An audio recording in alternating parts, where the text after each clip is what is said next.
Velho, te agradecer por ter aceitado o convite aí, pra bater essa conversa aí, bater esse papo.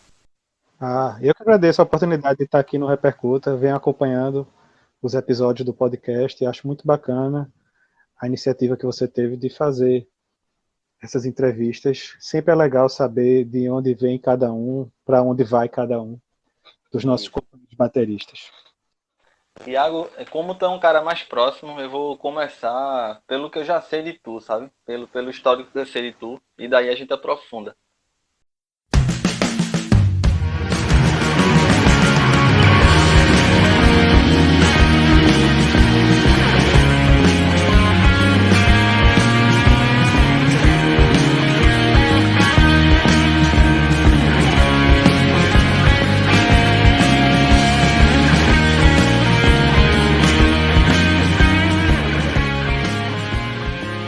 Olá, tudo bem com você? Eu sou o Jari Tavares e você está em mais um episódio do Repercuta, o seu podcast sobre bateria, percussão, música, arte, comportamento e que trazemos boas histórias das vidas musicais e também das vidas pessoais. E se no último episódio a gente conversou com Gui Amaral, baterista mineiro, nesse novo episódio de número 12, eu bati um papo com Thiago Sabino, baterista recifense, conhecido pelas bandas Diablo Motor, Psycho Clown e Pop Chaos. E nessa conversa, Thiago falou sobre o início dele no instrumento, como ele teve esse interesse em tocar bateria, enfim, todo o interesse por música de forma geral. Falou como construiu sua primeira bateria, além da formação de suas primeiras bandas, projetos, como ele mesmo diz, feitos em parceria com vários amigos. E não é só isso, Thiago compartilhou conosco a rotina na estrada, situações interessantes em shows, o interesse dele na pesquisa de materiais alternativos para a confecção de baterias, falou um pouco também sobre a sua coleção de caixas e as várias parcerias que fez ao longo de sua trajetória musical. Mas antes de a gente ir para o episódio, deixa eu fazer um convite a vocês. Tive a ideia de abrir um novo quadro aqui no Repercuta com um espaço para a leitura de recados de vocês que vêm acompanhando aqui o meu trabalho. Vai lá no direct de nossa página no Instagram, o repercuta.pod, ou até mesmo no meu perfil pessoal, jade.tavares. E lá tu pode deixar a tua crítica, a tua sugestão, tua reclamação, que eu vou ler com todo prazer aqui nos próximos episódios. E por enquanto é isso, vamos agora para o novo episódio aqui do Repercuta. Seja muito bem-vindo e muito bem-vinda.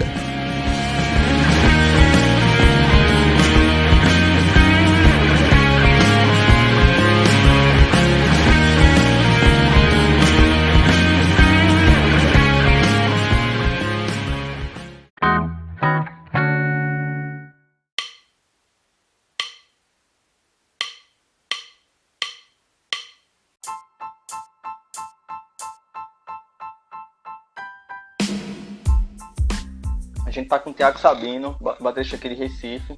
Ele toca nas bandas Pop Chaos, Psycho Clown e também na Diablo Motor, que foi onde eu te conheci, Thiago, e também tanto nos shows com a tua banda, com a Diablo, como também lá na UFPE, como técnico de som que você é, e das vezes que a gente trocou ideia lá também. Além disso, o que eu também sei de tu é que tu passou pelo Instituto Sandro Moura, não é isso? Isso, eu tive algumas aulas, tive alguns períodos de aula, né? Aquele famoso, fazia um tempinho de aulas de 6, 8 meses, aí dava um tempinho, aí voltava às aulas. Mas Sandro é um cara muito querido, foi um cara que me apresentou o caminho da bateria logo no meu início, lá quando eu tinha meus 15 anos por aí. Era isso que eu ia te perguntar, Thiago. Qual foi a primeira vez que tu teve uma bateria? Quando é que tu começou a se interessar a essa coisa de tocar e se envolver com música? Cara, eu tinha uns 14 para 15 anos e aí meu pai era separado de minha mãe, ele morava em Afogados e lá em Afogados a gente tinha um grupo de amizades, né? E dentre essas pessoas que viviam ali no entorno, tinha um um cara chamado Daniel. Daniel me apresentou uma fita de uma banda chamada Nirvana, que eu não conhecia, nunca tinha ouvido falar. Apesar de já escutar rock em casa, meu pai sempre escutou coisas como Lulu Santos, Michael Jackson, Queen, essas coisas assim. Eu já tinha acesso ao rock, mas esse teria sido a minha primeira banda que eu tive acesso, não através do meu pai, né, através de um amigo. E aí foi uma fita do Nevermind, do álbum Nevermind. E aí eu ouvi aquilo, cara, eu fiquei louco, que massa. Enfim, eu tive uma afinidade muito grande com o som.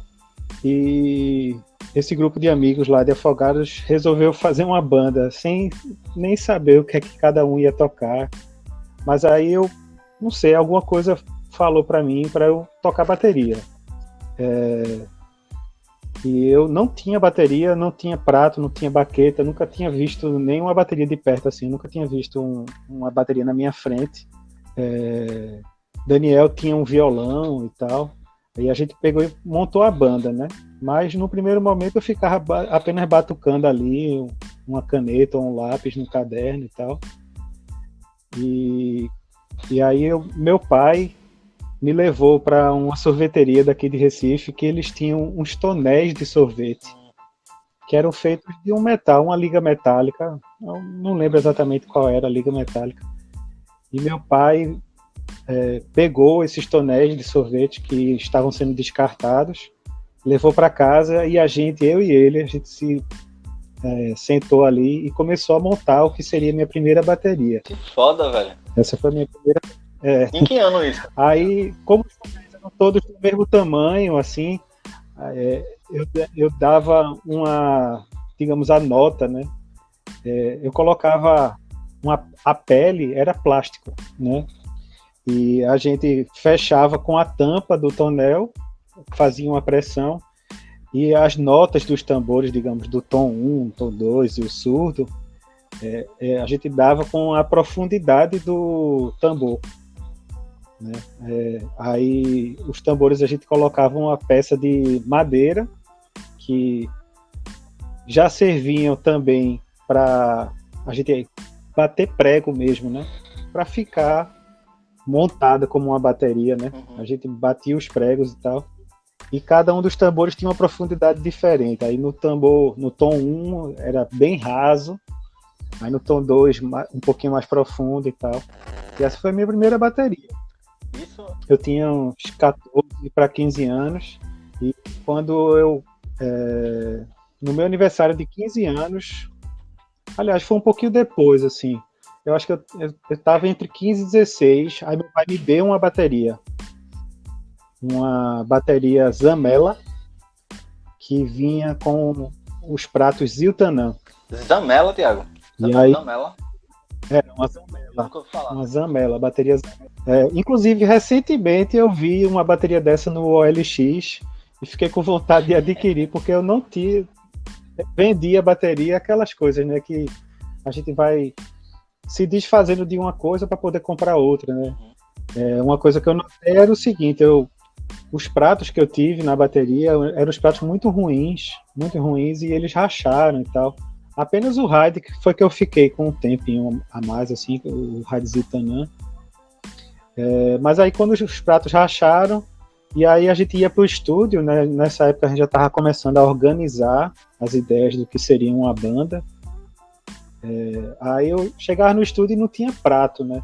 Aí eu, às vezes tinha que alugar, aí eu tive a infeliz ideia de vender a bateria para comprar pratos. Essas coisas assim. Aí um dia desse eu vi uma bateria Zamela muito parecida com a que eu tinha, muito parecida mesmo. E aí eu quase compro, assim, uma questão financeira realmente não comprei, mas assim, eu tenho muita vontade de rever essa bateria. Enfim, vendi há anos atrás. Eu acho que eu tinha recém completado 16 anos.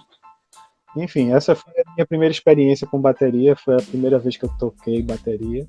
E é isso. E aí, Thiago, a partir daí tu já começou a montar as bandas ou tu já partiu para estudar? Como é que foi isso?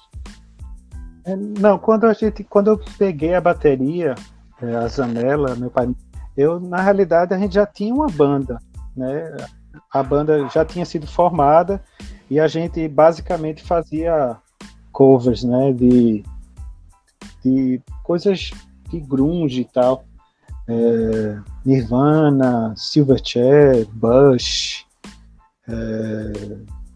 enfim, coisas assim. E uma coisa que é legal, eu até converso sempre com essas pessoas que ainda fazem parte da minha vida, né? São meus amigos até hoje e tal. Uma coisa engraçada que desde esse primeiro momento, de alguma forma eu fui inspirado pelo Nirvana, majoritariamente pelo Nirvana, a escrever música. As músicas não eram boas, as letras eram muito primárias, né? Assim, as composições também, como um todo, assim, melodia, harmonia, eram coisas primárias mesmo, mas sempre teve essa vontade e, na realidade, a gente chegava a realmente fazer as músicas, né? Da gente. Mais uma vez, não eram músicas boas, mas eu tenho orgulho disso, de sempre ter tido bandas com as quais eu escrevia música, né? Não era só cover, não tocava apenas músicas de outras pessoas, de outros artistas, mas eu tentava ali fazer a minha música, né, desde esse primeiro momento, desde com essa banda lá dos Amigos de Afogados. Eu até coloquei aqui na minha pauta, que eu lembro de conversar com você uma vez e você me explicar que você também compõe e tal, até na Diablo Motor também, né? E aí já vem desde o início essa tua inclinação para compor também, né? Para escrever músicas. Isso é muito foda. Como eu disse, eu acho que foi uma inspiração mesmo do modo do it yourself, né? Faça você mesmo, que o pessoal de Seattle e o movimento grunge, eles tinham isso, né? De fazer as coisas, né? Enfim, tentar colocar para fora algumas coisas, e eu desde o começo tive esse estalo, não sei o que aconteceu, talvez já estivesse dentro de como colocar para fora, aí foi mostrado o caminho através de uma banda. Eu acho bacana isso em mim, e desde sempre eu escrevo, às vezes pode não ser bacana, mas pelo menos para mim funciona como uma válvula de escape, uma terapia, digamos assim, né? Colocar algumas coisas para fora, e é isso. Eu curto bastante, porque normalmente a gente não vê baterista compondo, né? Normalmente baterista na banda é aquele cara que tá lá e tal, o batistaca lá atrás e, né? Eu acho diferente. Eu acho muito importante fazer parte de todos os processos, assim, desde a composição, a fase mais embrionária de uma canção, até a finalização, colocar em gravação, os timbres que você escolhe e tal. Eu gosto de fazer parte de todo esse processo. Diz, Thiago, já aproveitando o gancho, foi isso que também te fez querer estudar produção fonográfica? Cara, na realidade, a produção fonográfica foi engraçado, porque o que é que acontecia? Eu cheguei a cursar curso de arquitetura na Federal, cursei 1 ano e vi que não era o que eu queria. Meu pai é arquiteto, talvez tenha sido influenciado por ele, e aí eu terminei entrando no curso de arquitetura na Federal, aí cursei 1 ano e saí. Aí depois de um tempo eu assim, antes de entrar na Federal eu já dava aulas de inglês, então em algum momento da minha vida eu até pensei em fazer o curso de letras, para fazer isso minha profissão mesmo, professor de línguas. E aí depois de um tempinho eu saí do curso de arquitetura, eu fui morar nos Estados Unidos, morei lá por 1 ano, e quando eu voltei dos Estados Unidos eu tinha trabalhado no setor de alimentos e bebidas de rede hoteleira, e eu tinha me apaixonado pelo setor de alimentos e bebidas, assim, a indústria alimentícia e de entretenimento, digamos, gastronômico. E aí eu terminei entrando no curso de arquitetura, de gastronomia da Universo, também estudei por 1 ano e vi que não era o que eu queria, e aí eu tive uma conversa com minha mãe. Eu tive uma conversa séria, assim, aquela questão, né, que quando você vai chegando numa certa idade, você tem que tomar decisões muito mais sérias envolvendo planos a longo prazo, né? E nessa conversa com minha mãe, ela estava dizendo o que basicamente era verdade. Sempre que eu entrava em algum curso, eu tentava fazer com que aquele curso se moldasse a tentar encaixar alguma coisa com música na minha vida. Por música ser uma coisa que faz parte, uma parte gigantesca da minha vida, eu sempre fazia de algum modo que aquele curso me desse uma saída para trabalhar com música, sabe? Quando eu entrei em arquitetura, aí eu já estava na cabeça assim, não, porque eu vou estudar muito acústica e eu vou fazer projetos de estúdio, de gravação, de ensaio, quero trabalhar com acústica de teatros e casas de show, enfim. Então, de certa maneira, eu sempre estava tentando levar o curso de arquitetura para estar trabalhando num ambiente musical. A mesma coisa com a gastronomia, né? Como eu disse, eu voltei dos Estados Unidos e estava apaixonado pelo setor de alimentos e bebidas, mas assim, eu pensava que quando eu terminasse o meu curso de gastronomia, eu iria fazer um jazz bar, um bar dançante, onde eu teria uma programação musical de nicho, sabe? Uma coisa assim, um trio de jazz tocando e tal. Então, estava preocupado muito mais com o cardápio musical do que com o cardápio de comida e bebida do local, sabe? E aí, nessa conversa com minha mãe, ela me abriu os olhos, né? Ela disse assim, filho, pelo visto, você quer trabalhar com alguma coisa relacionada à música. Então, por que a gente não procura alguma coisa que você trabalhe com música, né? Veja alguma saída profissional que você consiga se manter, claro, né? Que você consiga ter o seu sustento, mas você trabalhe com o que você gosta, né? E aí, nessa época, foi exatamente a época que tinha acabado de abrir o curso de produção fonográfica da ESO. Na época, eu acho que era o segundo curso do Brasil, ou o primeiro, não lembro exatamente. Eu lembro que tinha pouquíssimos cursos de produção fonográfica no Brasil todo, e a sorte é que a gente tinha um aqui, né, na região metropolitana. Apesar da ESO ser relativamente distante de onde eu morava no Derby, mas aí eu decidi fazer o curso de produção fonográfica. Foi isso, assim, na realidade eu entrei no curso de produção fonográfica porque eu tinha que satisfazer uma vontade minha, que era de trabalhar na indústria fonográfica, com música e tal. Mas eu não sabia exatamente aonde esse curso me levaria, né? Eu não tinha uma ideia exata do que eu faria ao fim do curso. Tu prestou o concurso para federal em que ano, Thiago? Tu entrou em que ano? Assumiu? Eu fiz o concurso em 2009 e assumi o cargo em 2010, em dezembro de 2010. Dezembro último agora de 2020, eu completei 10 anos de serviço público. Com 10 anos, aliás, eu acho que até menos do que isso, tu entrou no curso de rádio e TV, não é isso? Que é uma coisa que eu fiquei curioso para saber. O Thiago entrou no curso, velho, que foda, velho. Vi o pessoal falando assim. Como é que foi isso? O curso de rádio e TV, na realidade, como eu trabalho com... o meu dia a dia é lidar com os alunos dos cursos de rádio, TV, internet e publicidade e propaganda, né? Cinema e jornalismo.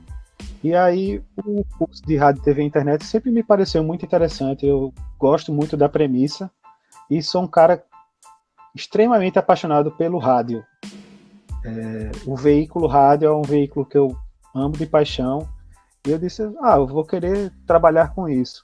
Então, para trabalhar com isso, seria necessário se habilitar para tal, né? Então, eu decidi fazer o Enem, passei, né? Depois de anos, muitos anos, eu não vou falar muito para também não entregar minha idade, mas depois de muitos anos completos do ensino médio, aí eu fiz o Enem, assim, sem estudar mesmo, assim, meio na tora, e aí passei no curso de rádio, TV e internet, e também o curso de rádio, TV e internet também serve para uma progressão na minha carreira, dentro do serviço público, né? Então, eu acho interessante, e mais ainda quando se trata de ser um curso da própria Federal, né?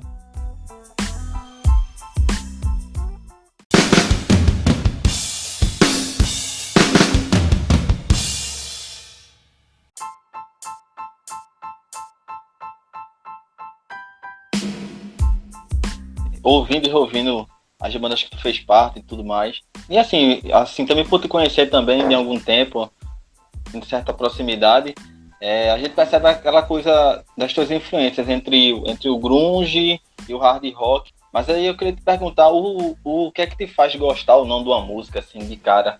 O que é que te chama mais atenção, logo de cara, numa banda ou numa música? É meio complexo, assim, dizer uma coisa exatamente, né? Mas o que me chama atenção numa banda e numa música não é tem tanto. Às vezes é a bateria, às vezes é um lick de bateria, uma entrada de bateria, às vezes é um riff de guitarra, um vocal, uma letra interessante, mas eu acredito que na grande maioria dos casos é aquela união do que é música, né? Do que quando a gente procura saber o que é música, né? É ritmo, melodia e harmonia, né?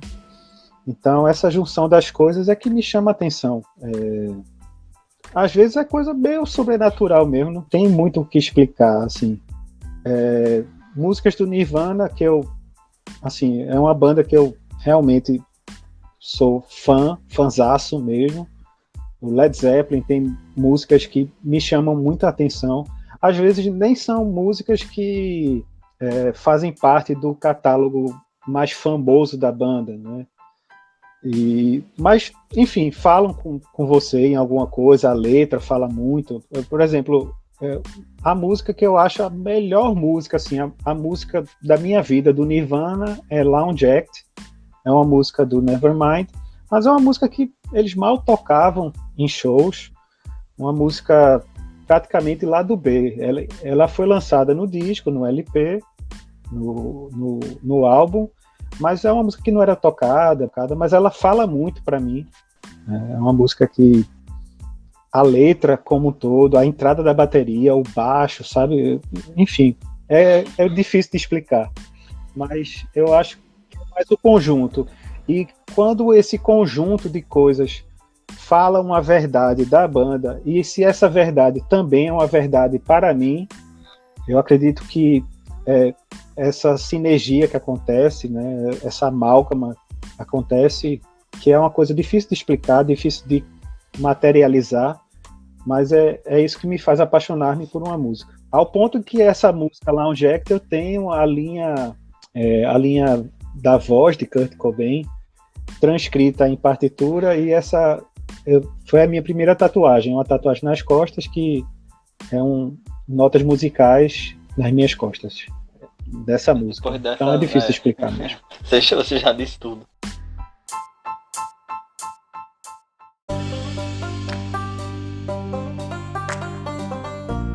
Então, Thiago, passando agora para as tuas referências na bateria, teus ídolos, eu acho que tu poderia citar, e tua relação com a obra deles.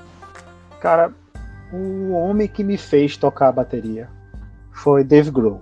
Quando eu ouvi o Nevermind, eu disse, velho, eu quero tocar bateria, então é a minha primeira influência. Essa é a influência principal, assim. E depois, quando eu comecei a estudar mais bateria, comecei a procurar me interessar, de estudar, pesquisar bateria, veio a figura de Joe Bonham, né, que é uma referência para todo mundo no universo da bateria.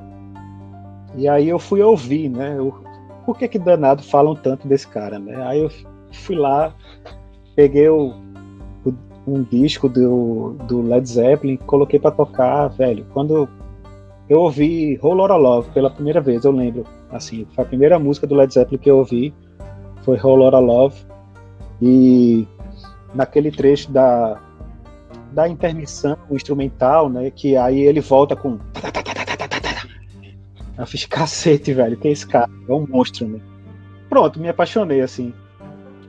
E aí desencadeou uma outra busca, né, uma outra caçada minha, que era de comprar um caixa de Joe Bonham, né, o Supraphonic LM402. Eu só consegui comprar esse caixa há pouco tempo, consegui comprar esse caixa em 2015, e foi uma coisa tão importante para mim que eu eternizei na pele. Assim, tirei uma foto do caixa e coloquei uma tatuagem desse caixa. Inclusive é o meu único caixa que eu me refiro como um substantivo feminino. Eu apelidei de Ludmilla. Aí Ludmilla tá aqui, tô aqui para ela, e é isso. Enfim, Dave Grohl, John Bonham, daquela época que eu já era muito vidrado em bandas de Seattle. Eu gostava muito do Cameron, do Pearl Jam, que eu acho ele um monstro, cara. Assim, ele consegue fazer músicas em compassos quase que complexos, mas com a segurança que ele toca e com a serviência à música que ele toca, termina criando uma coisa que é muito natural. Você não escuta uma música de Matt Cameron, mesmo com aquelas quebradas. Rusty Cage, por exemplo, aquela música Rusty Cage é cheio de ralentadas, né, umas viradas quebradas e tal, mas aquilo ali parece muito natural. E é um cara que eu sou extremamente fã. João Baroni, brasileiro, com certeza um cara que eu admiro bastante. E aí, depois desses, assim, já vieram alguns outros. Bill Ward, do Black Sabbath, é um cara que eu admiro demais, muito mesmo. Black Sabbath é uma das minhas bandas favoritas. Ian Pace, do Deep Purple. Leon Helms, do The Band. Enfim, tenho bastante caras aí que me fizeram chegar até aqui enquanto baterista. Aproveitar para terminar esse bloco, Thiago. Na minha opinião, você é um baterista que tem muita identidade. A gente já saca que é tu quando tá tocando. Então eu queria te com certeza, sem demagogia. Eu ia te perguntar como é que é pra tu esse desafio de não deixar com que essas influências elas te suplantem, entendeu? Tanto na hora de tocar como na hora de compor. E assim, tornar uma coisa meio metabolística, sabe? Eu costumo repetir isso com os amigos, assim, que assim, pra ter metabolismo e tal. Tu já parou pra pensar nisso? Como é que funciona pra tu? Cara, sendo totalmente honesto, nunca foi uma coisa muito... Como é que eu diria? Nunca foi uma coisa muito cerebral, sabe? Eu nunca parei pra pensar, como é que eu faço soar mais ou menos como Deep Purple da fase do Burn, mas ao mesmo tempo não ser, sabe? Assim, não é uma coisa que eu matute muito, assim, ficar pensando, eu tenho que fazer esse jeito, mas eu vou usar uns triplets de Joe Bonham, mas ao mesmo tempo, como eu vou fazer num jeito meio shuffle, aí não vai ficar tão parecido. Eu penso no que é que aquela música está pedindo. Eu sei que várias pessoas falam isso, mas realmente é verdade, até porque eu também, através do processo de composição, quando eu penso numa música, isso hoje acontece menos do que acontecia no começo da Diablo Motor, por exemplo, e no começo do Psycho Clown. No começo eu pegava mais o violão, escrevia a letra e já imaginava as outras guitarras, e enfim, então eu já pensava bastante no como seria a bateria, tentando encaixar naquilo que a música pedia.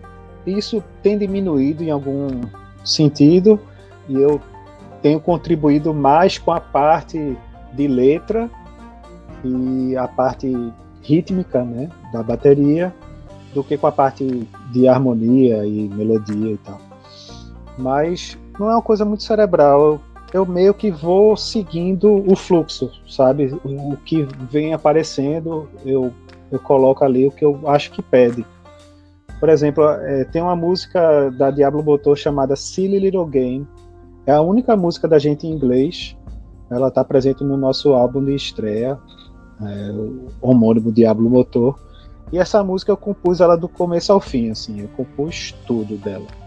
Então quando eu cheguei com a ideia dela no estúdio, eu já cheguei com ela pronta, toda prontinha, toda formatada, digamos assim.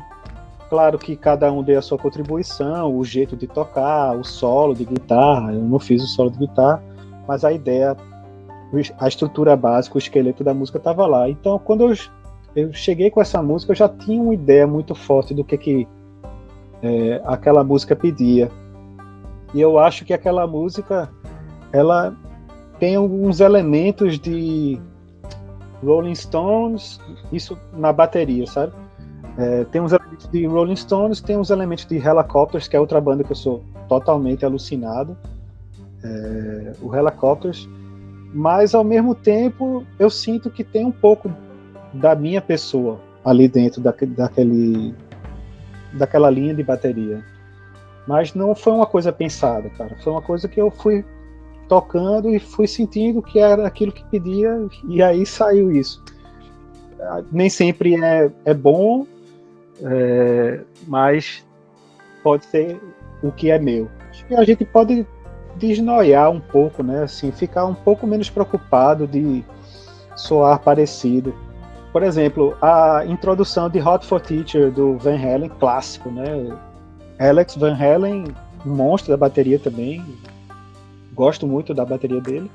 Aquela introdução de Hot for Teacher é a introdução da bateria da música Quadrant 4, de Billy Cobham. Então é a mesma coisa, assim, a mesma bateria, é a mesma coisa, então E tudo bem. também não tem que ficar E tudo bem. né? Ficar parecido tá bom também, né?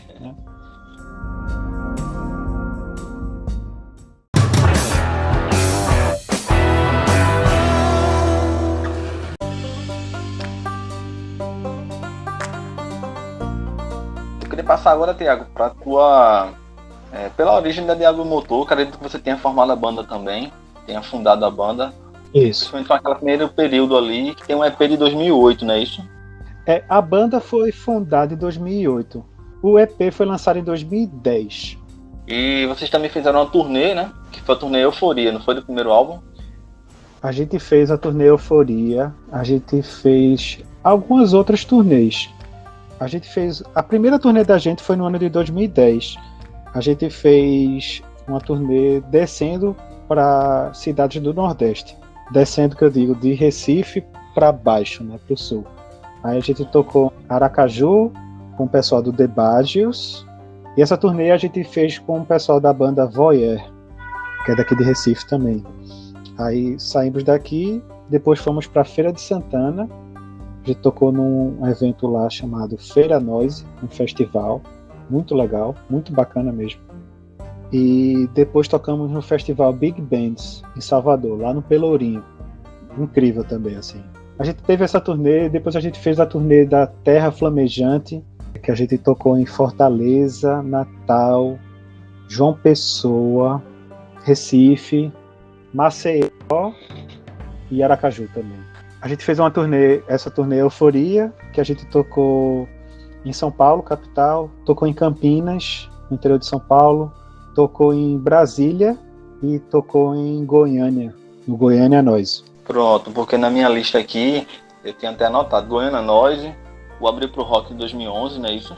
Isso. O Gig Rock, Festival de Inverno de Garanhuns, tem show pra caramba aqui. Teve até um show, velho, que pra mim eu lembro bem. Fizeram um show na Quarta de Cinzas, em Casa Amarela, aqui em Recife. Eu sou daqui de Casa Amarela e eu lembro de ter ido pra lá e ter voltado pra casa depois com a música Não Pare na cabeça.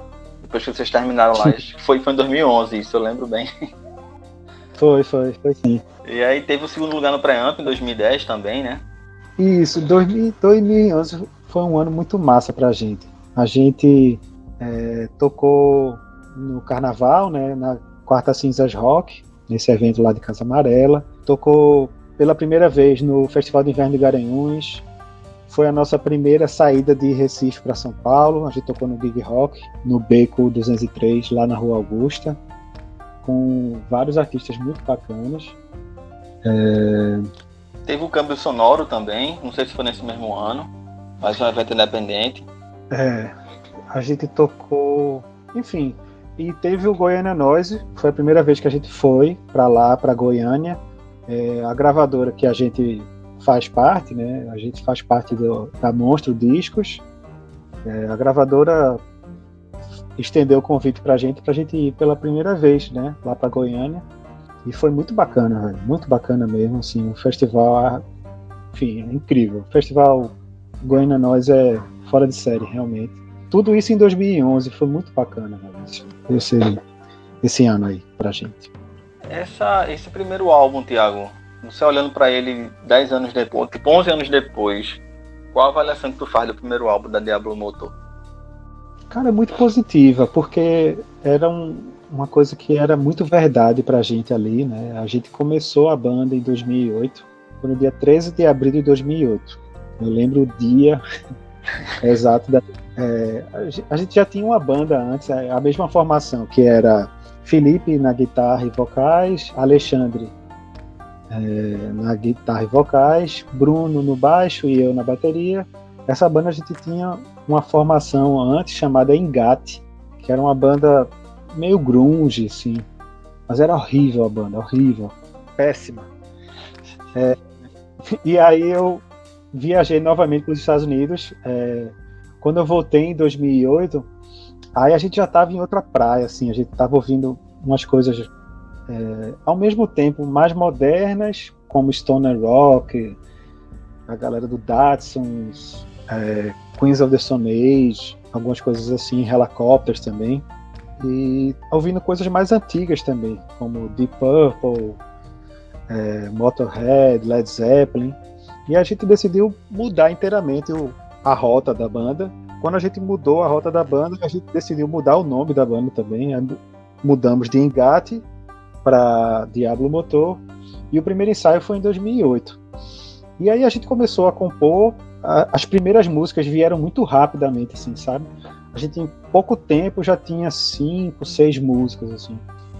Foi uma época muito produtiva da banda, e tanto que dessa primeira leva, assim, 4 músicas estão no álbum, sabe? Então eu sinto que o álbum era um retrato muito fiel do que era a banda naquele momento. A gente estava compondo realmente de forma muito orgânica, muito espontânea mesmo, e o álbum foi uma consequência disso, né? Apesar de que a gravação, quando aconteceu a gravação e depois do álbum ser lançado, já teve um gap muito grande, sabe? Daquelas músicas compostas em 2008, e o álbum só foi lançado em 2012, né? Então teve aí um gap de 4 anos. No meio disso, em 2010 a gente lançou um EP. O EP teve uma recepção que a gente achou muito interessante. Por exemplo, quando a gente saiu daqui para tocar na primeira turnê, que eu falei, né, agora há pouco, a gente tocou em Aracaju, e quando a gente chegou em Feira de Santana, no Festival Feira Nós, era numa concha acústica o festival, e o público veio para a frente do palco, não ficou sentado na arquibancada, assim, e a gente via que tinha muita gente cantando as músicas, né? Então isso aí foi uma coisa muito bacana de ver que o pessoal realmente estava ouvindo, estava tocando. Isso era no começo do MySpace, a gente colocou as músicas lá no MySpace. Fizemos também uma folhinha que a pessoa poderia imprimir a folha e fazer uma capa de disco, sabe? Foram coisas que a gente fez na época. Mas, como eu disse, assim, o espaço que demorou entre 2008, as primeiras composições, até chegar em 2012 a gente lançar, a gente teve muita coisa acontecendo na banda, e no final das contas, assim, quando a gente lançou o disco, a gente já vinha compondo coisas novas que estariam nesse segundo disco, né, o Inflama, em 2018. Então, ele é um retrato muito fiel do que era a banda no começo. Isso é inegável. A banda é aquilo, aquelas 10 faixas são bem a cara da Diablo Motor nesse primeiro momento, mas quando o disco foi gravado, e foi lançado, já não era tão a cara da banda. Não sei se eu estou conseguindo ser muito claro, mas em 2010, a gente montou a banda em 2008 e em 2009 entrou Tomás, que foi o primeiro vocalista, né? Tomás Magalhães. Tomás Magalhães gravou o EP nas portas da gente sair na primeira turnê, essa turnê de 2010. Ele precisou sair da banda, porque a mãe dele morava em São Paulo, e aí ele teve uns problemas aqui, precisou voltar para São Paulo, e a gente se viu sem vocalista. E aí foi que a gente convocou Rafael Salles, que a gente chama de o Cego, Rafael Cego. Rafael entrou na banda, mas Tomás fez a turnê com a gente. Ele veio de São Paulo para Recife, aí a gente foi para Aracaju, Feira de Santana, Salvador e voltou para Recife. E quando voltou para Recife, ele pegou um avião e voltou para São Paulo. Então, quando a gente tinha gravado o disco com todas as faixas cantadas por Tomás, quando Rafael entrou na banda, a gente decidiu não lançar o disco com as faixas gravadas por Tomás, apesar de a gente ter gostado bastante dos vocais que ele gravou no disco. Mas a gente não queria lançar uma coisa que não refletia o que era a banda naquele momento. Então, a gente entrou no estúdio mais uma vez para gravar. Então, assim, num processo de 6, 8 meses depois, já foi que a gente teve que entrar no estúdio novamente para gravar, sabe? Então, quando o disco saiu em 2012, ele era um retrato fiel do que eram as músicas da Diablo Motor, mas não do que era a banda e os seus instrumentistas, sabe?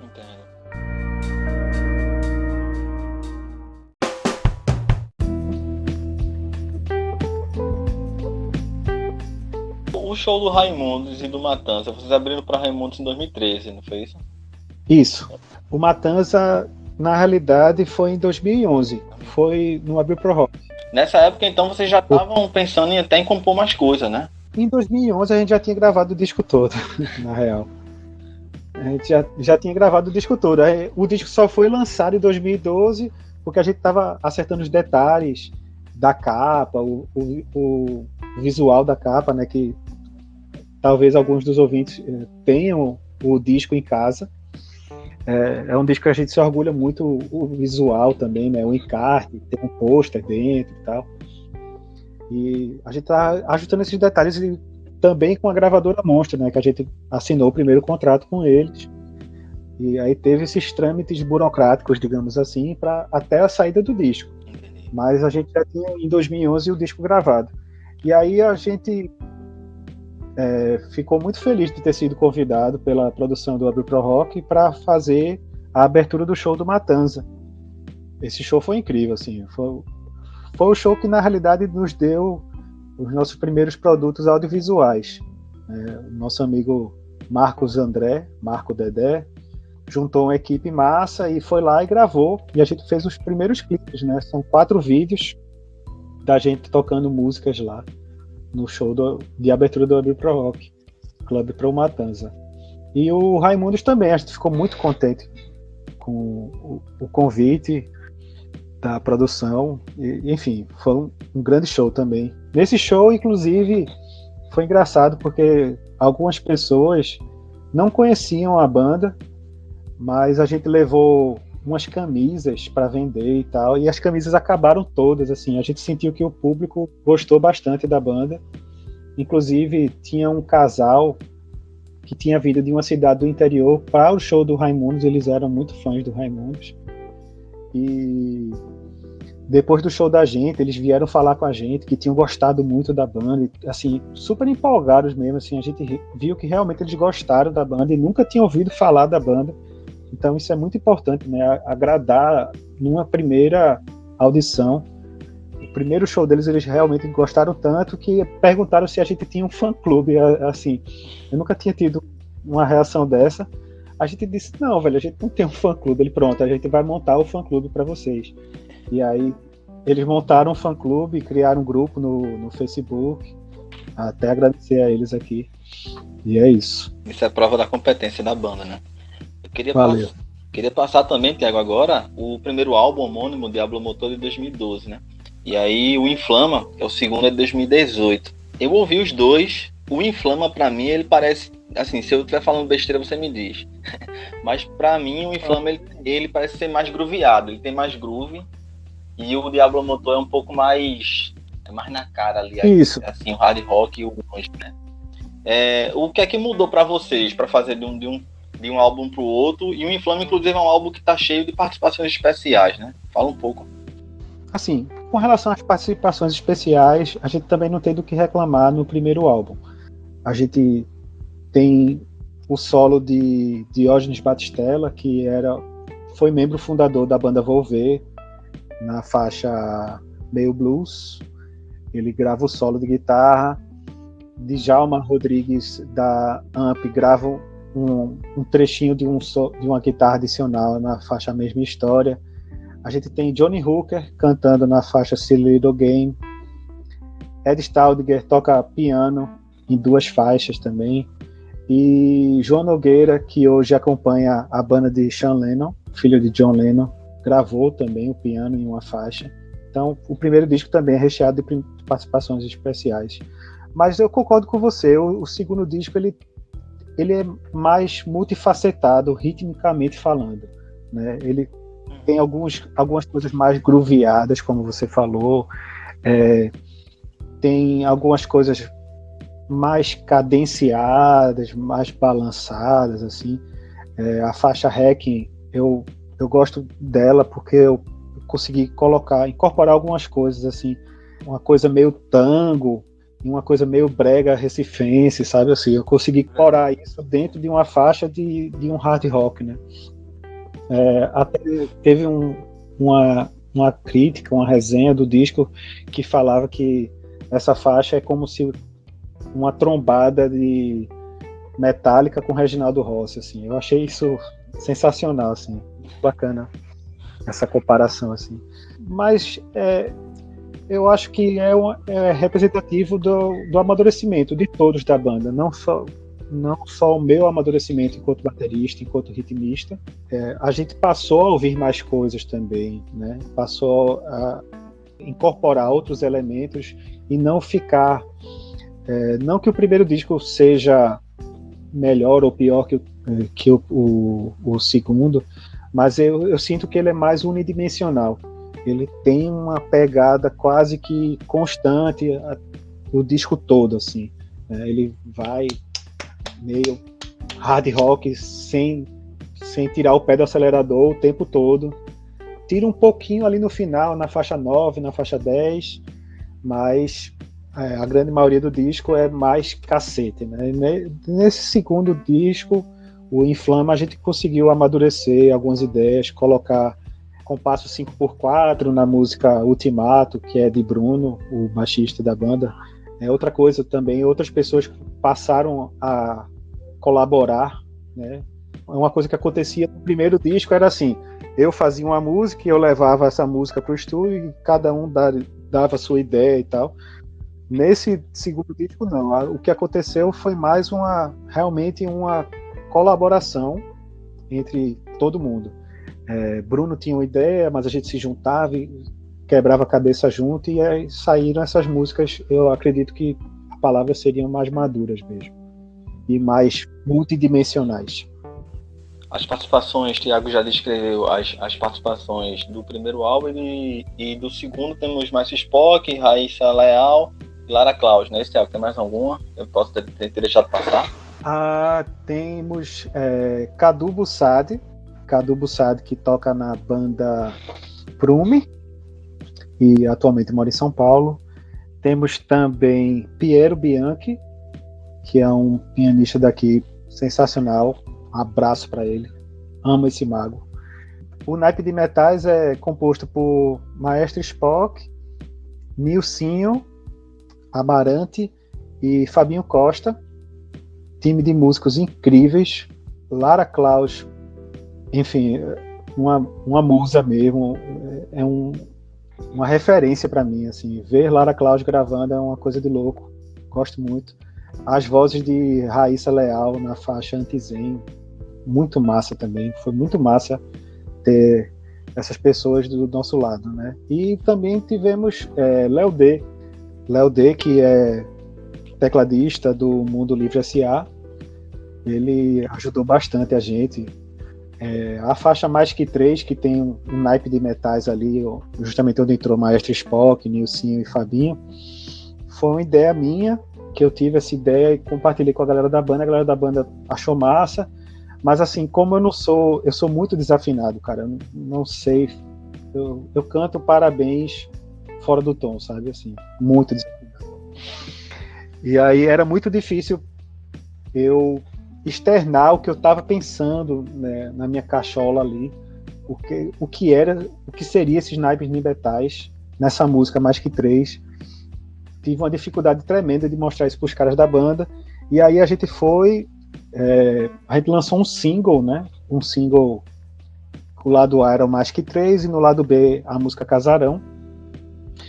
E como a gente chamou o Léo D para fazer a produção desse disco, eu conversei com ele, a gente estava no estúdio, todo mundo junto, mas aí eu conversei com ele, passei para ele o que eu tinha de ideia, e aí foi ele que captou a ideia e conseguiu programar ali, né, nos teclados deles e sintetizadores dele, ele conseguiu programar uma prévia do que seria o arranjo de metais dessa música. Eu já fiquei muito feliz, né, com o arranjo que ele captou ali na minha ideia. Mas aí esse arranjo a gente entregou para Espírito Santo, que aí foi ele que escreveu, Ivan do Espírito Santo, o grande saxofonista daqui, e aí foi ele que escreveu esse arranjo final, né? É um arranjo para 6 vozes, são 2 trompetes, trombone baixo, sax tenor e sax barítono. E aí, enfim, foram esse time aí de músicos incríveis e pessoas incríveis que fizeram Inflama possível.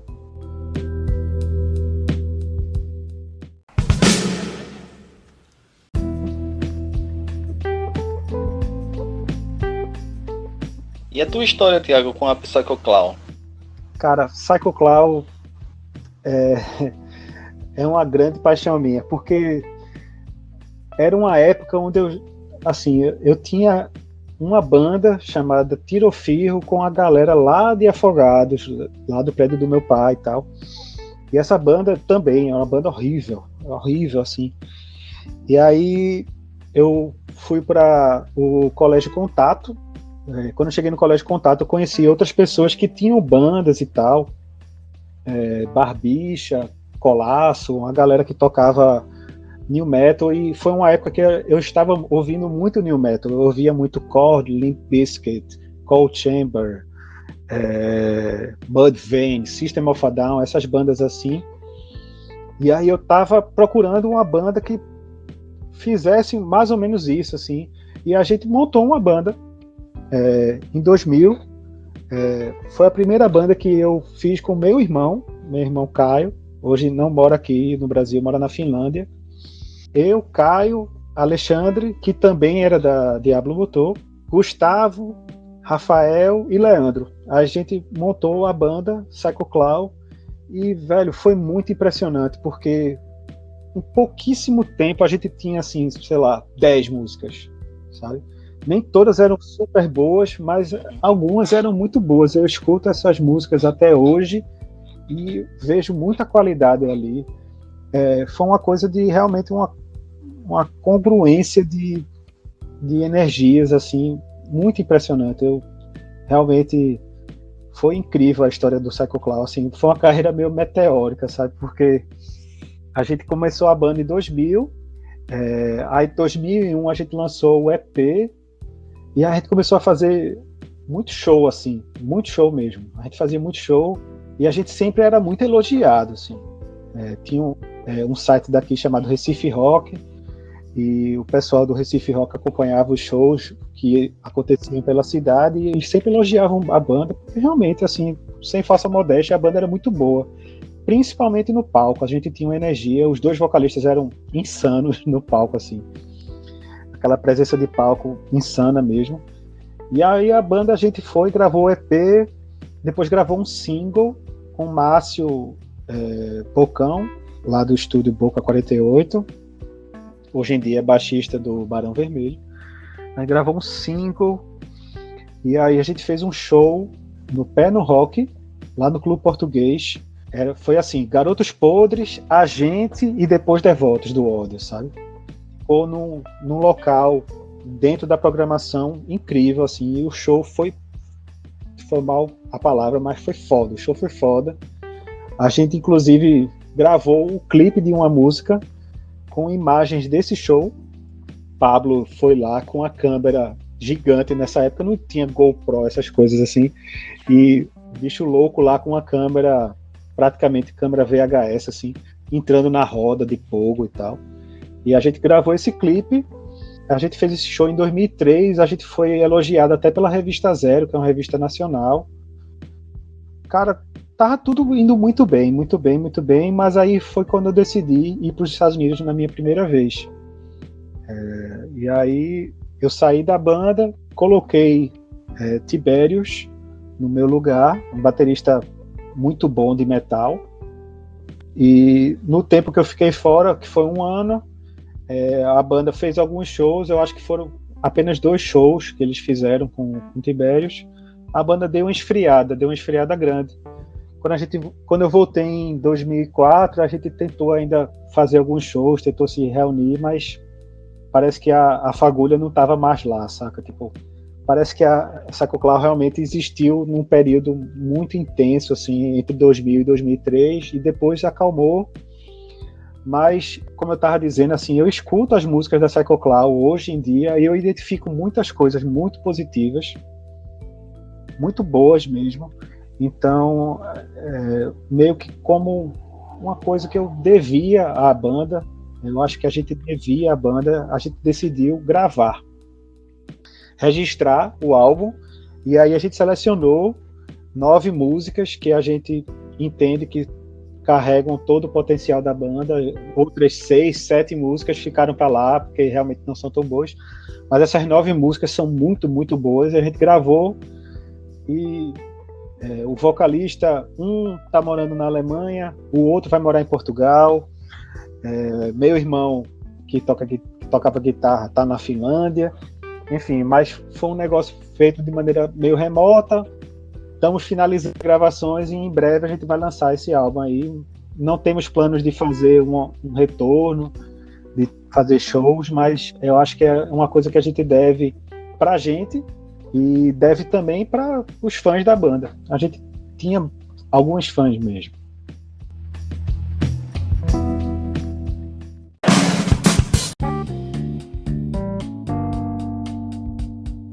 Antes de te perguntar, que eu sempre pergunto a todo mundo sobre algumas histórias na estrada, coisas pitorescas que você queira compartilhar com a gente aqui, te perguntar com relação ao teu set, como é que tu gosta de montar as coisas. Eu já sei algumas coisas que já te vi tocando, mas pra galera que não te conhece, ou enfim, ou que não tem oportunidade de ver show teu, explica um pouco como é que tu curte montar as coisas, as configurações e tal. Cara, sempre depende com qual banda, com qual artista eu tô tocando, né? Primeiramente, agradecer aqui a empresa Soultone Cymbals, da qual eu sou endorser. Então, como eu sou endorser, eles me mandaram uma boa quantidade de pratos para eu poder variar, né? Para cada um dos artistas, eu uso um set diferente. Com a Diablo Motor, o meu set basicamente é um bumbo, um tom e 2 surdos, com a Ludmilla. Muito provavelmente eu usarei Ludmilla, a Ludwig Supraphonic. E os pratos é um Soultone Vintage de 16 polegadas, o chimbal. É um Wave Hi-Hat, é aquele que tem aquelas pequenas ondulações embaixo, no prato de baixo. E aí é o chimbal de 16, ataque da série Vintage de 18 polegadas, um Crash Ride de 20 polegadas da série Soultone Vintage Old School 1964. Da mesma série eu tenho um Crash Ride de 22 polegadas e uma condução da série Vintage de 24 polegadas. Então é um set bem grande no quesito dimensão dos pratos, né? É um chimbal de 16, ataque 18, ataque de 20, ataque 22 e uma condução de 24.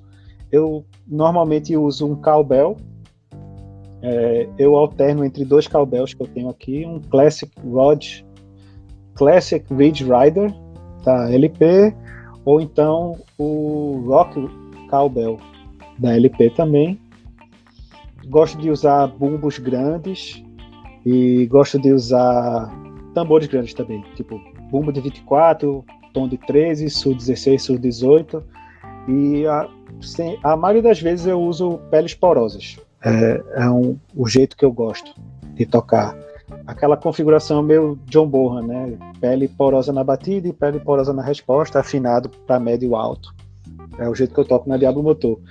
Quando eu gravei com a Psycho Clown, eu toco com 2 tons, 12, 13, um surdo 16, surdo 18, e aí os pratos mudam um pouco, porque aí eu mudo para um chimbal da linha Custom Brilliant, que aí é um chimbal de 14 polegadas, o chimbal mais comum, né?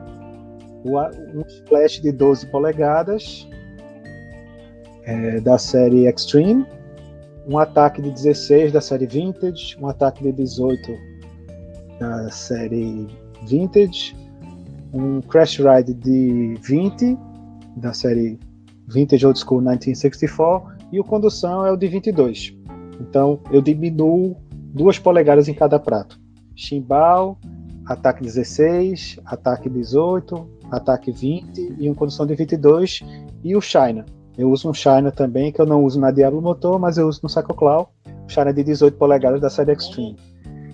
Quando eu vou tocar com a Pop Chaos, né, que aí é uma banda da noite, né, banda de se apresentar em casos de shows e pequenos barzinhos e tal, e aí eu toco com um set muito básico, né, um set de um bumbo, tom, surdo, caixa.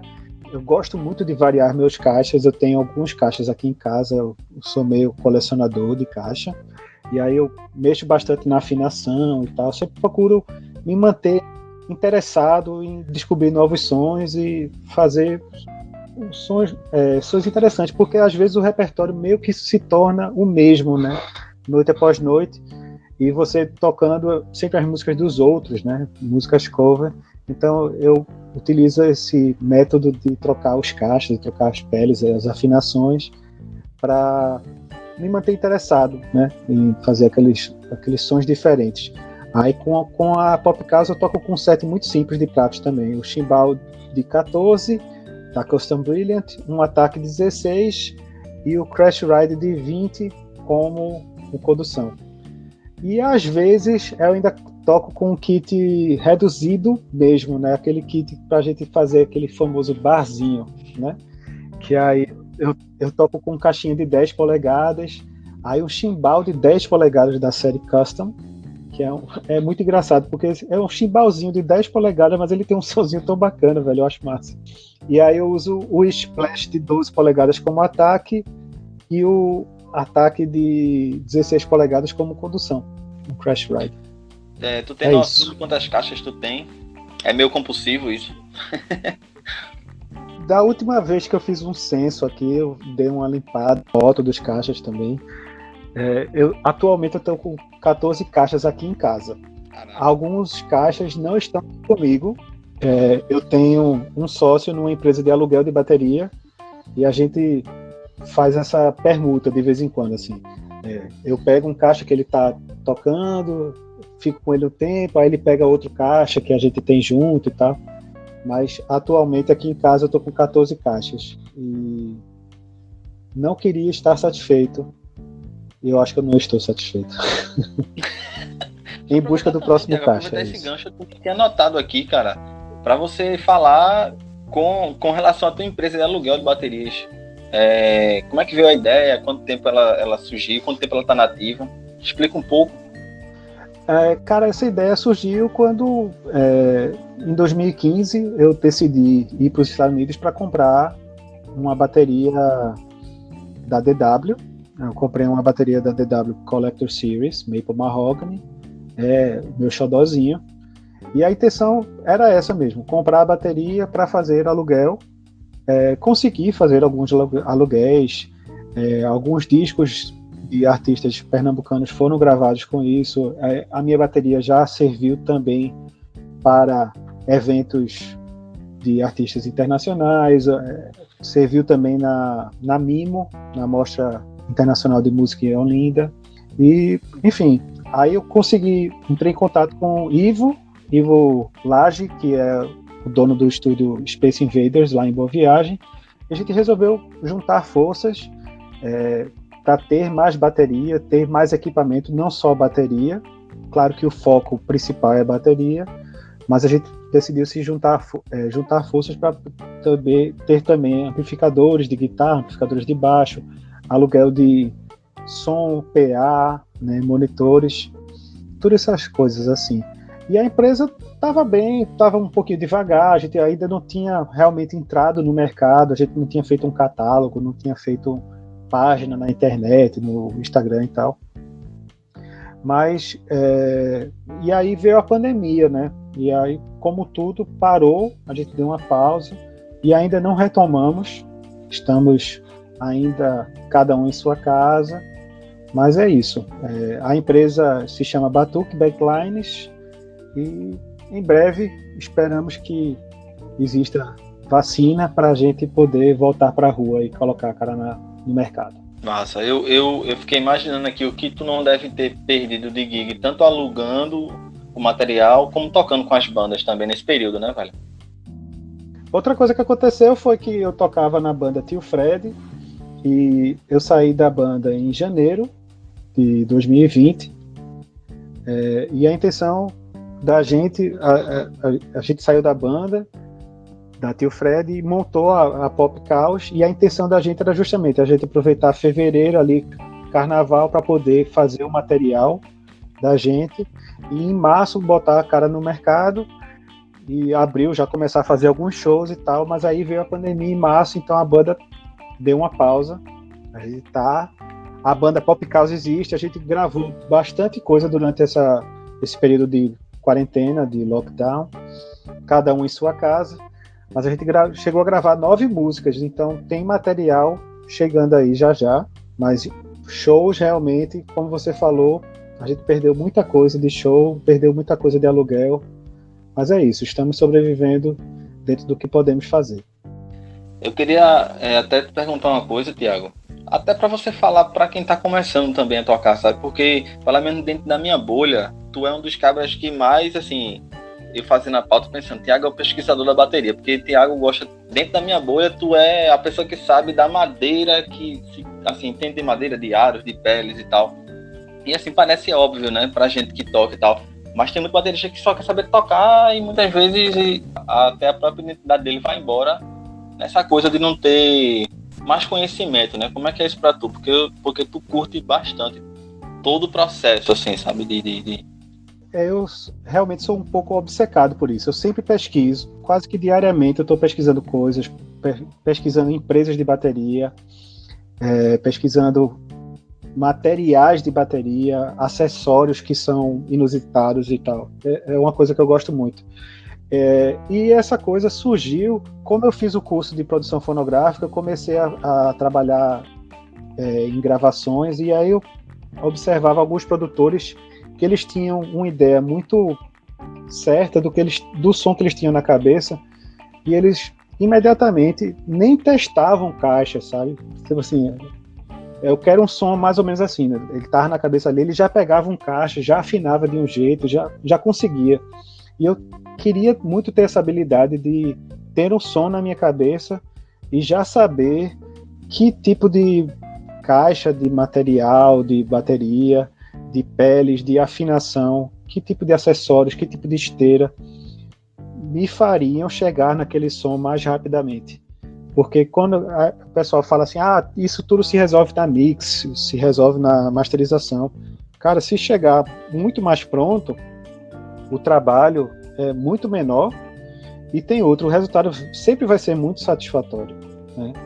Então, eu sempre tive essa curiosidade de saber, eu tenho vontade de ter um som X.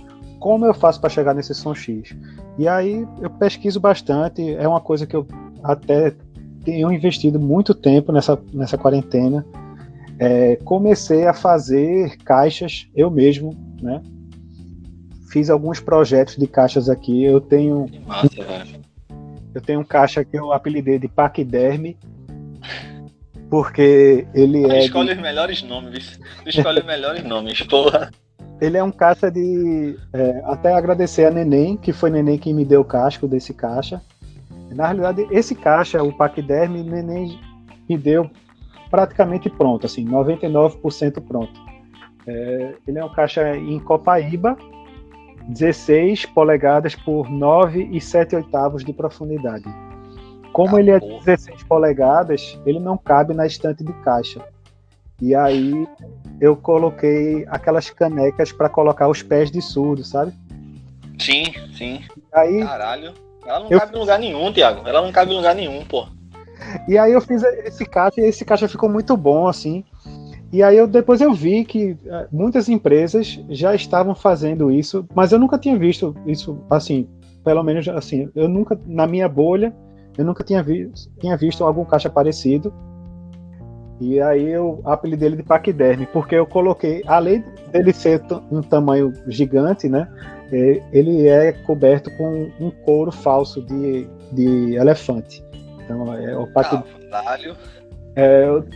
O outro caixa que eu construí aqui foi um caixa que eu tenho muito orgulho, é o Tsunami. Ele é um caixa de 14 por 7 e 75, 7 e 3/4. É um caixa também em copaíba, mas esse caixa ele é especial para mim porque foi o primeiro caixa que eu realmente meti a mão assim na construção, né? Eu recebi o caixa branco de Neném. Mais uma vez agradecer a Neném por ele ter me dado essa oportunidade de receber esse caixa dele. Mas aí o rebaixo de esteira, todas as furações para as canoas, os automáticos, a presilha de esteira, o respiradouro, fui eu que coloquei. O revestimento, que ele é um revestimento meio azul piscina, meio verde água, assim, sabe? É um Sparkle, fui eu que coloquei. Eu coloquei ferragens apenas douradas nele e coloquei uma tira de uma pequena faixa de imitação de madrepérola nesse caixa. Deve ter ficado bonito, velho. Ficou muito bonito. Esse caixa ficou muito bonito. E foi a primeira vez que eu me meti a fazer as furações e tal. Eu medi, sei lá, devo ter medido cada um dos furos, eu medi pelo menos umas 5 vezes para não fazer nenhuma besteira. Confesso que eu fiquei muito satisfeito com o resultado dele, assim. Enfim. E aí também terminou que, como eu comecei a enveredar por esse caminho de procurar pesquisar os materiais e a construção dos caixas e tal, tem a construção Multiply, tem a construção Stave, tem a construção Solid Block, enfim, tem várias construções de bateria. E aí eu terminei que me interessei bastante para conversar com os artesãos, e aí é por onde eu estou enveredando agora, em fazer parcerias com artesãos brasileiros. Estou fazendo instrumentos com Valverde, da Valverde Custom Drums, lá de Campinas, em São Paulo. Também com Alexandro, da AP Drums, lá de Santa Catarina. Rubinho, da Fischer Drums. A Fischer já é uma marca bem conhecida. Me interessado bastante em fazer uso de materiais exóticos, né? Ou talvez nem tanto exóticos, mas dar preferência para madeiras nacionais. Eu tenho assim feito e conversado com esses artesãos sobre madeira roxinho, madeira jatobá, madeira eucalipto. Então são coisas que a gente, para fugir um pouco do maple, do birch, do mogno, coisas que a gente já conhece de outras marcas, né? Marcas internacionais mais famosas. Mas eu tenho curtido muito essa minha busca por esses materiais diferentes e nacionais. É isso.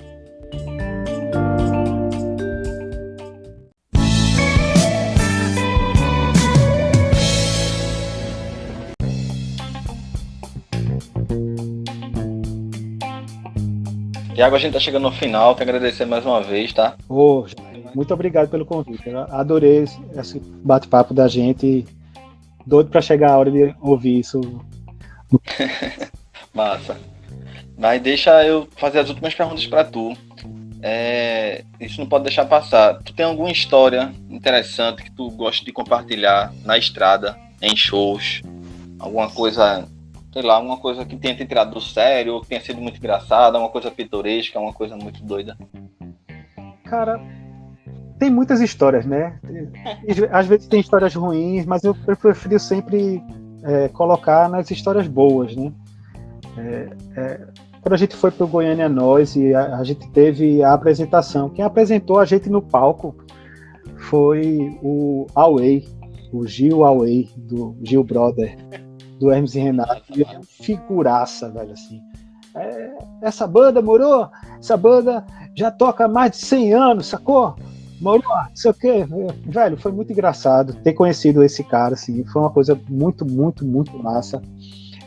A gente, quando fez a turnê Eufórica, a gente passou por Campinas e tal. Quando a gente chegou lá em Campinas, a galera gostando muito da banda, elogiando a banda. Então, esses encontros com os pequenos fãs, digamos assim, mesmo que seja o fã que apenas gostou da sua banda ali naquele momento, velho, isso aí não tem preço, cara. Realmente essas coisas de a gente chegar em Feira de Santana e ter gente cantando as músicas da gente na beira do palco, isso aí, gente pedindo autógrafo da gente no Goiânia Nós, saca? Esses momentos assim aqui são tantos que realmente não dá para condensar em um apenas, mas eu diria apenas esses momentos de conexão com os fãs, duradouros ou não. Das turnês que tu fez, tu viu alguma diferença entre públicos, assim, ou não? Não, eu identifico que eu diria que o público, em geral, comparando com o público de Recife, talvez por a gente ser de Recife, nos recepciona de uma maneira mais calorosa. A gente sentiu muito calor vindo do público quando a gente se apresentou aqui em Recife, em alguns momentos, assim, em Garanhuns, no Festival de Inverno de Garanhuns, no Abril Pro Rock, abrindo pro Raimundos, mas aquele show normal, digamos assim, da semana, a gente sentiu o público talvez um pouco encabulado, talvez porque conhece a gente fora da banda, fora do palco, e a gente sente que o público é um pouco mais caloroso no sentido de chegar junto e falar com você, talvez por saber que a gente é de Recife e provavelmente não vai ver novamente a banda, sabe? Tem essa questão aí. Talvez seja isso. Duas últimas perguntas, Thiago. Primeiro, como é que tu vê a questão de distribuição de música hoje, assim, se tu é o cara que compra LP ainda, que compra CD, tu já falou um pouco antes, como é que esse modelo enfim, a indústria musical interfere nas tuas bandas, assim, como é que vocês tomam decisões e escolhas a partir disso? Cara, eu sou um cara que ainda compra LP. Durante a quarentena, claro que com restrições financeiras a gente parou um pouco, né? Você termina parando, diminuindo as coisas mais supérfluas. Mas eu tenho uma pequena coleção de vinis aqui, é uma coisa que eu ainda consumo. Tenho muitos livros de música também, é uma coisa que eu gosto bastante. Biografias do AC/DC, do Led Zeppelin, do Rolling Stones, de Keith Richards. Então, eu adoro biografia também, velho. Gosto muito de ler a história, né? Então, termino consumindo esses materiais de música também. Meus CDs eu tenho todos, não me desfiz de nenhum. Mesmo raramente eu escuto CD, mas eu gosto de ter ali, olhar a minha prateleirinha e tá todos os CDs organizados. Eu tenho bastante CDs. Às vezes algum amigo meu faz, vou me desfazer de toda a minha coleção. Opa, espera um pouquinho, eu vou passar aí, vou pegar alguma coisa. Aí eu vou lá, chego, dou uma recolhida e volto para casa com mais CDs. Em relação a como isso afeta, né, essa nova distribuição de música por demanda, por streaming, cara, eu diria que afeta pouco a Diablo Motor e as outras bandas que eu toco, porque a gente nunca foi uma banda de sucesso comercial na venda do CD físico, né? Então, afetou pouco a gente. Mas uma coisa que eu sinto que afeta não só o nosso público, mas o público ouvinte de música de uma maneira geral, é que eu sinto que a música, na realidade, se tornou apenas música incidental para você fazer alguma outra coisa. Meio que um ruído rosa ali presente. As pessoas escutam música quando estão no ônibus, ou indo para o trabalho, no seu carro, estão dirigindo, estão ouvindo música, ou estão malhando e ouvindo música, correndo nos parques, e fazendo caminhadas e tal, e ouvindo música. Então, eu sinto que as pessoas estão cada vez menos consumindo música por estar consumindo música.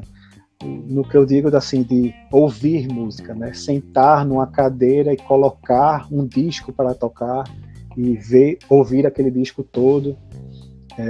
A questão da facilidade de você passar para a próxima faixa, né? Às vezes eu identifico isso assim, mais no público jovem, escuta um pouquinho da música, ali 1 minuto e meio, já foi um refrão, já foi uma ponte, velho, passa para a próxima, saca? Parece ser um negócio de não ficar parado, tem que sempre ouvir a próxima. A próxima é mais importante do que a que você está ouvindo agora. E isso, assim, não é que me incomoda, é porque eu acho que as pessoas estão perdendo muitas coisas, né? Às vezes o artista pensa o disco como um todo, estuda qual vai ser a sequência das faixas naquele disco, né, no álbum. E as pessoas colocam em modo aleatório ou veem apenas um pouquinho.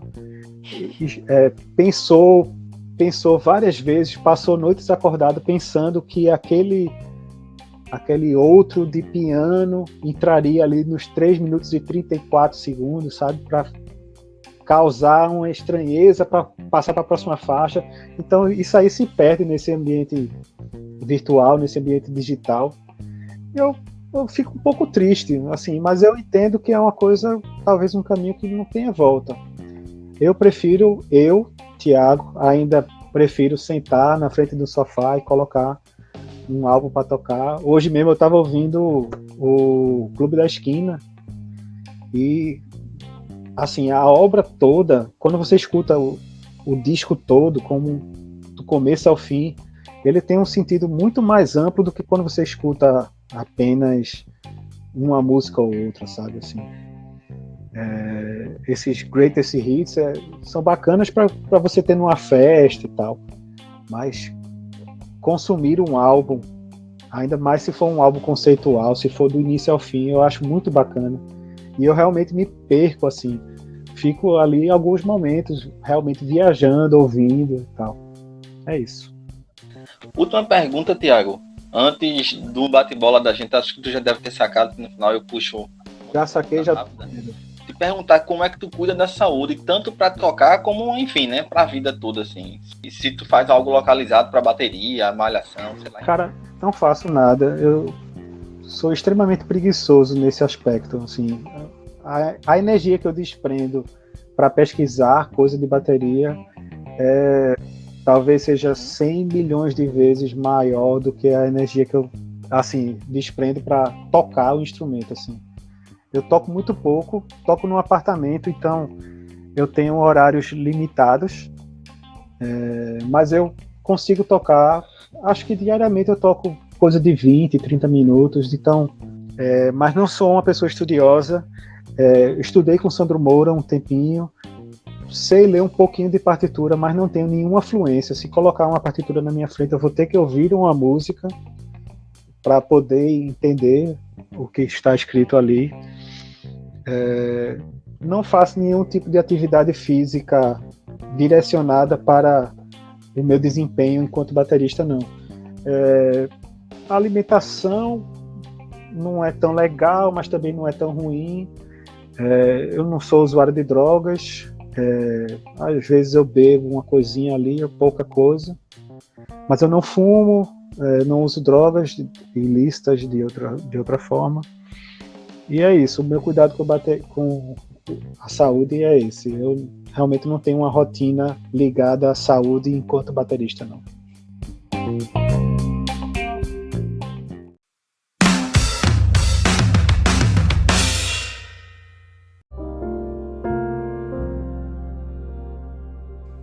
Tiago Sabino, uma música que te represente. Mais que 3. O segundo álbum da Diablo Motor. Um disco. Nevermind, Nirvana. Um livro. Life, de Keith Richards. Agora um filme. Um filme. Cara, eu gosto muito, muito, muito mesmo do Poderoso Chefão. A trilogia toda.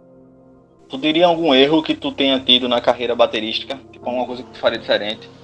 Talvez não viajar e continuar com o Psycho Clown. E agora um grande acerto na carreira baterística. Diablo Motor.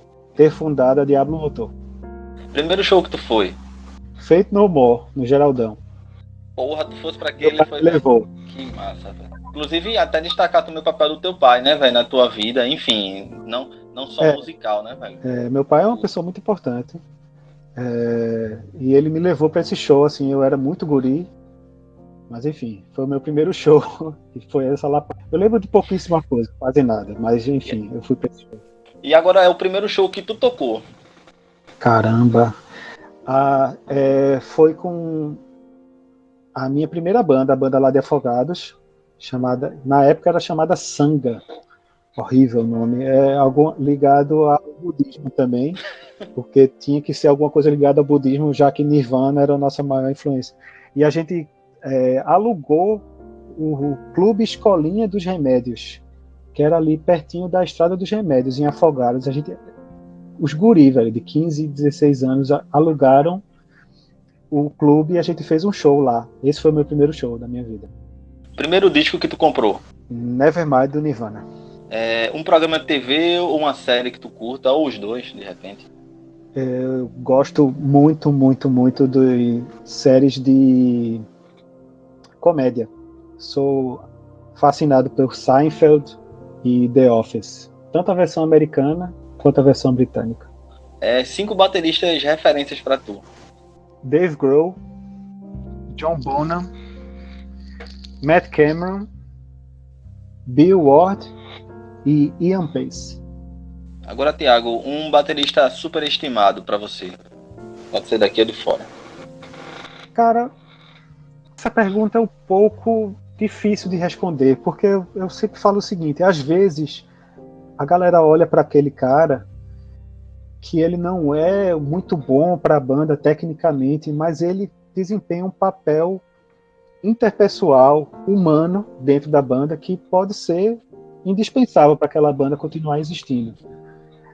Então, às vezes, enquanto técnica, olhando de fora, a gente pode falar de um cara e esse cara ser principalmente assim, o principal concreto, o principal cimento de manter aquela banda unida.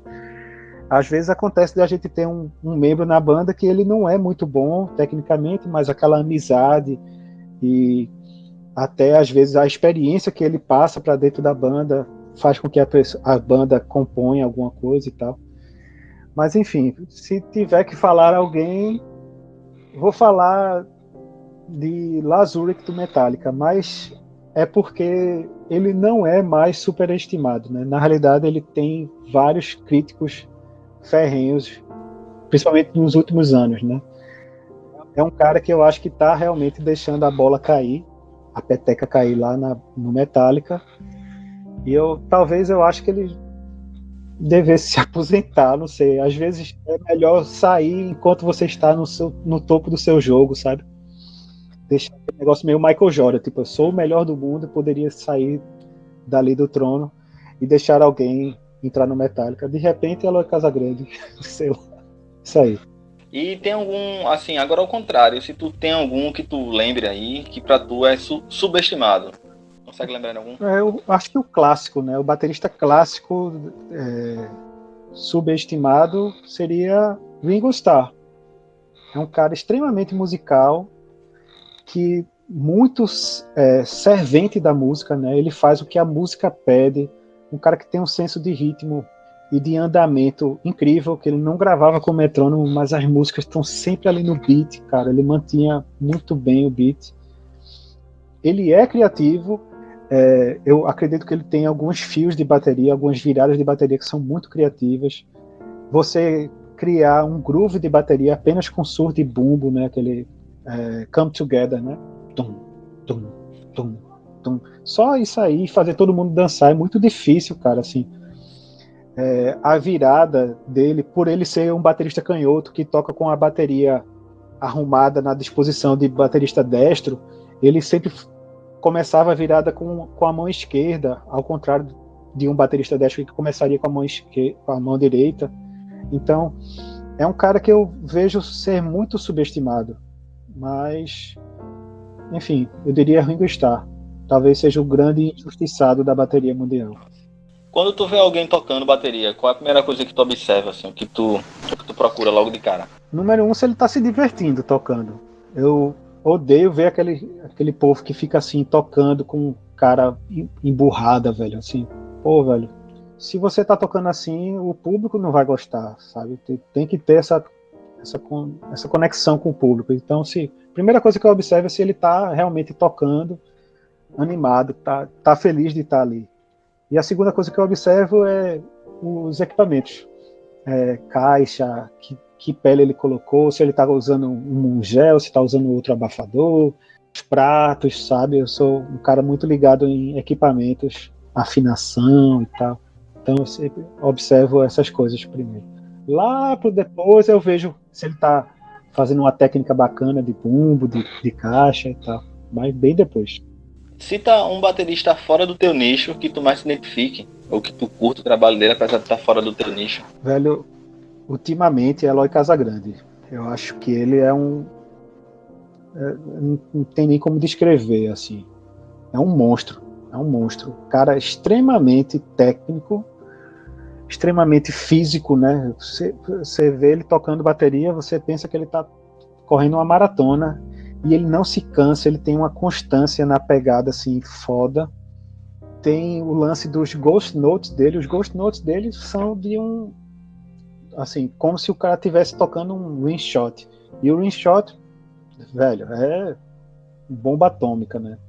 É um cara que eu admiro bastante mesmo, assim. Um cara novo, extremamente talentoso, e ele aliou o talento dele ao estudo, né? Você vê que ele é um cara que estuda e malha para ficar, para ter resistência física de tocar a bateria daquele jeito que ele toca, né? É um cara que eu sou, enfim, muito fã de Eloy Casagrande. Agora o contrário, Thiago. Tem algum no teu nicho que tu não se identifique muito com o cara?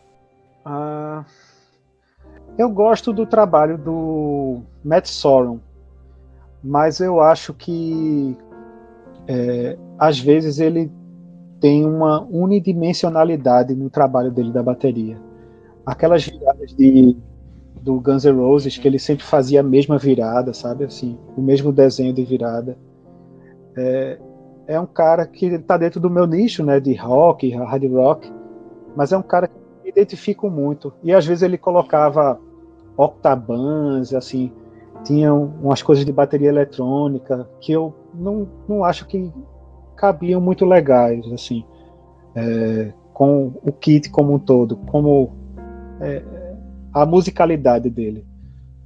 Mas, enquanto baterista, eu acho ele um baterista muito bacana, ele técnico, toca demais, mas ele tem algumas decisões dele que não me passam muito bom gosto. E aí, vou falar ele, mas já sabendo que você enxotado de algumas conversas. Mas foi bem argumentado, tem isso também, né? Foi bem posto, não foi do nada. Diz aí, Thiago, um momento que tu tenha se sentido realizado na tua carreira. Quando eu lancei o primeiro disco com a Diablo Motor. Cara, eu me senti muito realizado ali. Aquele trabalho de anos ali, ver o disco físico na sua mão, parece assim que agora eu existo enquanto baterista, né? Eu existo, a banda Diablo Motor existe, eu existo enquanto artista. Acho que foi isso. Esse foi uma grande realização, assim, talvez seja a maior. E alguns outros shows, né? O Goiânia Noise, Festival de Inverno de Garanhuns, abriu Pro Rock, tocar em São Paulo pela primeira vez. Todos esses momentos são pequenos tijolos que vão construindo essa carreira baterística. Alguma banda que tu curta, mas que tu prefere não dizer, costuma não dizer, que é fora do... Los Hermanos. Eu gosto muito de Los Hermanos, velho. Eu acho massa aquela banda. Mas, enfim, tem uma galera que tem... Mas eu acho que a galera tem mais ojeriza aos fãs da banda do que a banda em si. Eu tô dentro desse aí, viu, Thiago? Eu vou logo dizendo que também tô dentro dessa aí. É mais aos fãs. Acho que isso é assunto para outra conversa. Penúltima pergunta, Thiago, é o teu conselho para quem tá começando a tocar agora. Procure, antes de mais nada, tentar desenvolver uma identidade sua. E a identidade pode vir através de um caixa que você afina de uma forma diferente, de um prato que você utiliza de uma forma diferente. Procura descobrir algum jeito de tocar, até mesmo músicas de outras pessoas, mas tocar do seu jeito. Fazer versões, tentar... É muito difícil isso, e eu não posso dizer que eu estou bem sucedido inteiramente nisso, mas eu acho que é muito importante você construir uma identidade enquanto baterista. Acho até que mais importante do que construir uma base técnica, digamos assim, né, de rudimentos e tal. E aí eu acho que isso pode ir paralelamente, né? Você construindo o estudo de rudimentos e paradiddles, papamamas e tudo mais, single stroke, rolls, double stroke rolls, essas coisas, mas tenta focar na tua identidade, tanto sonora quanto no desempenho da bateria em si. A última pergunta, Thiago, mas acredito até que tu já tenha respondido. É a música que tu gravou que te descreva como baterista. Eu acho que tu já respondeu, né? Foi a primeira lá. A música que eu gravei que me descreve como baterista, eu diria que talvez tenha sido Mais Que Três. A música Mais Que Três, ela é muito representativa do que eu gosto de tocar na bateria. Mas a música Hacking talvez seja a música que saia mais da minha praia, mas ainda seja um pouco da minha praia. Essa questão que eu falei dela envolver elementos de tango, de brega e de pop dançante com um hard rock, com heavy metal. Tudo isso aí são coisas que eu escuto, então essa amálgama de gêneros musicais é que fazem com que eu seja o baterista que eu sou hoje. Hoje é uma música mais representativa. Agora, enquanto baterista, talvez seja Mais Que Três. Então ficaria nessas duas, Mais Que Três e Hacking. Ambas são do Inflama, nosso segundo álbum. Thiago, estou satisfeitíssimo com a tua presença aqui no Repercuta e deixa esse espaço aí para um último recado. Enfim, tu mandar algum recado ou falar algo que eu não tinha perguntado. Enfim, primeiramente, agradecer a você, Jadi Everton, pela oportunidade de vir aqui falar essas besteiras que eu falei. Valeu mesmo. Eu achei muito bacana esse papo que a gente levou. Adoro a iniciativa que você fez com o Repercuta. Sou um ouvinte assíduo. E, cara, o que eu tenho para falar para vocês é: escutem música. Não deixem que a música se torne apenas um ruído ao fundo das suas vidas. Escutem música, procurem pesquisar sobre música, porque música é uma arte realmente transcendental, leva a gente para outros lugares. E é isso. Faz a gente se apaixonar, faz a gente chorar, faz a gente rir, faz a gente ter raiva, faz a gente colocar para fora o que está fazendo a gente ter raiva. É isso. Curtam a música como se não houvesse amanhã, principalmente nesse momento tão difícil da nossa história mundial.